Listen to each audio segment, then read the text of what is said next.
ኤፍራታ እንደፈራችው ናታን ወግቶታል። ያፌት ብላ ታስባለች እና ያፌት ደግሞ ከሁለቱ ከቢንያም እና ከናታን ውጭ ማንም ሰው ሊያደርገው ይሄን ነገር አይችልም ብሎ ነው የሚገምተው ያለው።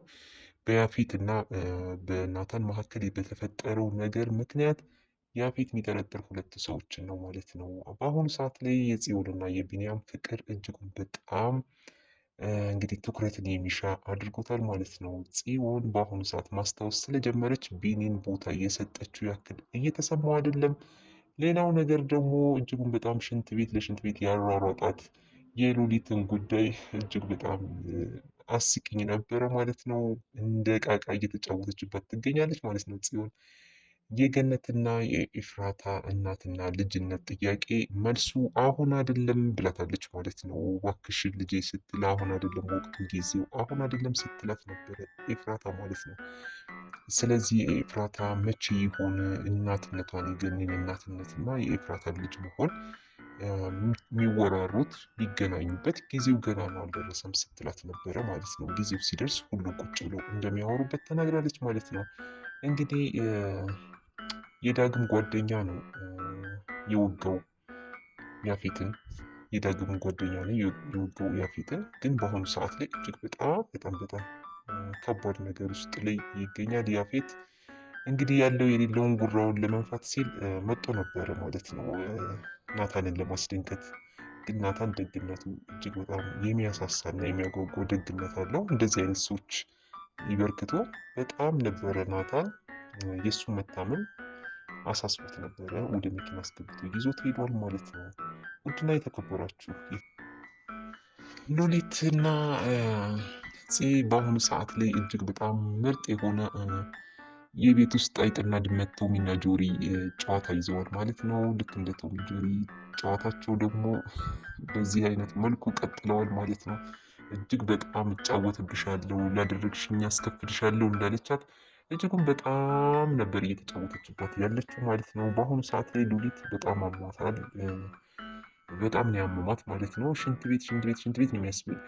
በዛ ላይ ጽዮን ደግሞ ትሄዳለች፣ ከላይ ትቆልፍባታለች። ሽንት ቤትን ከታች ትመጣለች፣ ትቆልፋለች። ታች ወረድ ብላ ትጠቀም በማለት የሰራተኞችን ሽንት ቤት እንደከፈተችላትና እዛ ስታስጠቅማት እንደነበረ ማለትም የሽንት ቤቱ ልዩነት ባይኖረውም ሁሉም ሽንት ቤት ቢሆንም ግን ወርዶ መጠቀምን መሞከር አለባት በሚል ሂደት እንደዛ እንዳደረገቻት ለኤፍራታ ስትነግራት ነበረች። ኤፉ በአሁኑ ሰዓት ላይ በጣም መደናገጥ ይታይባታል።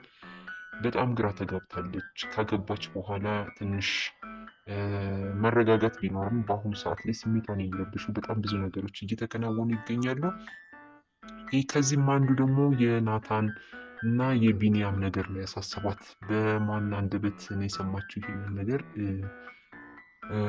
የተወጋው ያፌት ቢንያም እና እንዲሁም ደግሞ ናታን ናቸው ሊበቀሉኝ የሚችሉት፣ ጫር አደረጉኝ ሲል ነበረ የተናገረው ማለት ነው። በቢላ ወግተውት ጫር አድርገውኛል እና ወንድነቴንም ሄጄ ያሳየዋለሁ ብሎ እጅጉን በጣም ሲዝት ነበረ ማለት ነው። እና በጣም ነበር የደነገጠችው። ምክንያቱም በድጋሚ ሌላ ስህተት ሰራ ናታን ብላ ስላሰበች ተጨናንቃለች በጣም የመጨረሻ እና ይህንን ነገር ግን ናታን እንዳላደረገው 100% አስረግጦ ያሳውቃል ማለት ነው። ይሄ ማለት በእህቱ ጽዮን ወንድሜን አታውቂውም አንቺ ማለት ነው ብላ ስትላት ነበር። ናታን እንደዚህ አይነት ነገር ላይ ድፍረት የለውም። ምክንያቱም ናታን ጭምት መሆኑን፣ ናታን ደግሞ እንደዚህ አይነት ነገሮች እንደማይጠቀም እንደማያደርግ 100% እህቱ ጽዮን ታውቅ ነበር እና ናታን እንደዚህ ያደርግም ብላ በገቡበት ሆቴል ላይ ጥላት እንደወረደች ነበር ያየነው ማለት ነው። እና በክፍል 75 ላይ ያፌት ከተወጋ በኋላ እጅግ በጣም ግራ ተጋብታ እንዳለች ሆኖ